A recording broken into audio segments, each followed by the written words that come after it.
Hi hello. അപ്പോൾ തലേ ദിവസം ഉണ്ടാക്കിയ ഉരുളക്കിഴങ്ങും ക്യാപ്സിക്കും ഒരു കറിയും നമ്മുടെ പനീർ മട്ടർ ഉണ്ടല്ലോ മസാല ഇട്ടിട്ടുള്ളത്, അതിൽ വീഡിയോ അപ്ലോഡ് ചെയ്തിട്ടുണ്ടായിരുന്നു. അതും നമ്മൾ രണ്ടും തലേ ദിവസത്തിലും ബാക്കി വന്നതാണ് കേട്ടോ. അപ്പോൾ നമുക്കതെന്തായാലും ഫ്രിഡ്ജിൽ വെച്ചിട്ടുണ്ട്, കളയാനും പറ്റത്തില്ല. ഞാനതുകൊണ്ട് ഇന്നൊരു പുതിയൊരു ഐറ്റം ഉണ്ടാക്കാമെന്ന് വെച്ച് വേറൊന്നും ചേർക്കുന്നില്ല. ഓയിലൊഴിച്ചു, രണ്ടല്ലി വെളുത്തുള്ളി ചതച്ചിട്ട് കൊടുത്തു.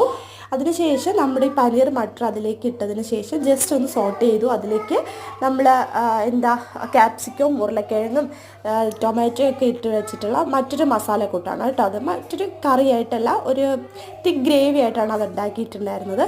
അതും കൂടി ഉണ്ടായിരുന്നു. അതും കൂടി ഒരുമിച്ച് മിക്സ് ചെയ്ത് അതിലേക്ക് കുറച്ച് തേങ്ങാപ്പാലും കൂടി ഒഴിച്ച് ഒന്ന് മിക്സ് ചെയ്ത് ഗ്രേവി ആയിട്ട് എടുക്കണം. അപ്പോൾ നമുക്ക് തലേ ദിവസത്തെ അതേ ടേസ്റ്റ് കിട്ടത്തുമില്ല, എന്നാലൊരു പുതിയൊരു കറിയുമായി. അപ്പോൾ തലേ ദിവസം നമുക്ക് കളയാണ്ട് ഇങ്ങനെയൊക്കെ യൂസ് ചെയ്യാം കേട്ടോ.